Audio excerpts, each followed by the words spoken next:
હે ગાઈસ, જય શ્રી કૃષ્ણ, જય માતાજી, ગુડ મોર્નિંગ. તો આજે મસ્ત આપણે રેડી થઈ ગયા છીએ. સૌથી પહેલા ઉઠીને જીમ ગયા. જીમમાં તો લેગ્સ માર્યા છે એટલે જોરદાર પગ દુખે છે. આમ ચલાતું નહીં મારાથી, એટલો પગ દુખે છે મને. એન્ડ હજી તો કાલ વધારે દુખશે પણ ઇટ્સ ઓકે. એન્ડ જીમથી આવીને મસ્ત રેડી થઈ ગયા. હવે આપણે જઈશું ઓફિસે અને આજે આપણે ઓફિસથી થોડાક એવા વહેલા આવી જઈશું કારણ કે જવાનું છે વસ્ત્રાલ. એટલે આજ તો વસ્ત્રાલ નહીં જઈએ, આજ તો હજી પેલા ઘોડાસર જઈશું રાત્રે અને પછી ત્યાંથી કાલે સન્ડે વસ્ત્રાલ જઈશું. એટલે કાલે સન્ડે છે એટલે તમને બધાને ખબર જ હશે આપણે રખડપટ્ટી જોઈ. તો બન્યા રહેજો વ્લોગમાં છેક સુધી. તો ગાઈઝ અમે નીકળી ગયા છીએ માસીના ઘરે જવા માટે ઘોડાસર. અને જો કે ઘોડાસર પહોંચી ગયા પણ અમે અહીંયા સ્મૃતિ મંદિર છે સ્વામિનારાયણનું, ત્યાં દર્શન કરવા જઈશું. આમ કંઈક નાસ્તો કરશું ને પછી જઈશું એટલે રાત સુધી ચાલે. ગાઈઝ હવે અમે ત્યાં દર્શન કરવા આવ્યા છીએ અંદર. કેવું મસ્ત મંદિર છે, આમ એકદમ મજા આવે એવું છે. દેખો તો ગાઈઝ અહીંથી એટલો મસ્ત વ્યૂ આવે છે ને, આમ એકદમ આમ દેખો બહુ જ મસ્ત વ્યૂ છે. અહીંયા ફોટા પાડીશ. જો અમને ભૂખ લાગી હતી એટલે અમે ખાવસા લઈ લીધા હે. તો ગાઈઝ મારા માસીના ત્યાં પહોંચી ગયા છીએ અમે. મસ્ત ગાડી પાર્ક કરી. આજે રાતનું જમવાનું ત્યાં છે એટલે મોટ 2 દિવસ રખડ જ કરવાનું અમારે. કા મમ્મી? તો હેલો ગાઈઝ, અમે મારા માસીની આવી ગયા છીએ. પહોંચી ગયા. આપણે શું ખાધું? ઘૂઘરા ખાધા. અમારા પપ્પા જામનગરી ઘૂઘરા. જામનગરી ઘૂઘરા ખાધા. અચ્છા, અમે અહીંયા આવ્યો. હવે રાત્રે જઈશું વસ્ત્રાલ. એને મસ્ત લાગુ ને. હમણાં તમે શું કહેતા હતા?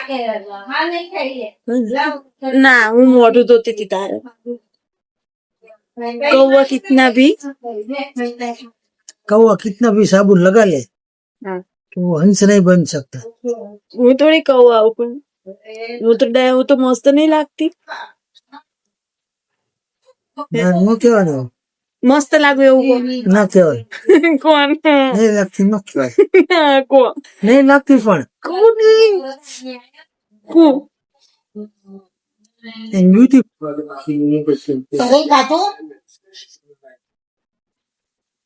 ત્યારે અમે માસીના ત્યાંથી નીકળી ગયા છીએ અને હવે અમે જઈ છીએ મામાના ત્યાં. એમાં એવું છે, મામીને એટેક આવ્યો હતો તો એમને ખબર કાઢવા માટે જઈએ છીએ.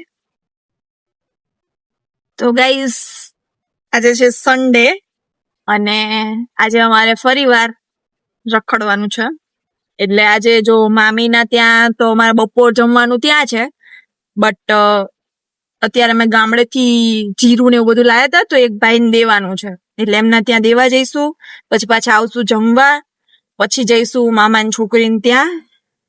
બધું વસ્ત્રાલમાં જ છે એટલે વાંધો નહીં આવે. અને અત્યારે હું ઈડલી સંભાર ખાઈને આવી, મસ્ત હતા. મારા પપ્પાને મૂકીને ખાધા ને એટલે હવે એમ કે છે કે મારા વગર ખાધા ને એકલા. મારા મમ્મીને લોકો ઉપર ગયા છે ફ્લેટમાં વસ્તુ દેવા માટે. ગાડીમાં વેઇટ કરું છું એમનો. મને ખબર જ છે લોકો એને અડધો પોણો કલાકે આવશે, નહીં તો કલાકે જ આવશે. પણ મને ઉપર જવાનો કંટાળો આવ્યો અને એમાં બી મેં લેગ્સ માર્યા ને તો મને બહુ જ પગ દુખે, ચલાતું નહીં મારાથી, એટલું આમ અતિશય દુખે છે. મેં સવારમાં છે ને ગોળી લીધી એક, ત્યારે આમ માંડ આમ કંઈક થોડુંક ગાડી ચલાવે એવું થયું છે. હજી જોઈએ શું થાય સાંજે. જો ટાઈમ હશે ને તો મેં અમદાવાદ બી જવાનું છે પપ્પાના ફ્રેન્ડના ત્યાં. એટલે ફૂલ લોન શેડ્યુલ એકદમ આમ ટાઈટ છે. પછી મારો વિચાર એવો છે કે જો પછી સાંજે બીજો ટાઈમ વધે તો બારે જ વચ્ચે આવે તો બારે જતા જઈએ દર્શન કરવા મેલડીમાંના. ગયા હતા એટલા માટે અમે આવ્યા છીએ ગીર નેહડોમાં ખાવા માટે. બહુ જ મસ્ત જમવાનું છે, રસ ને બધું. અમારે સીઝન નો પહેલો રસ.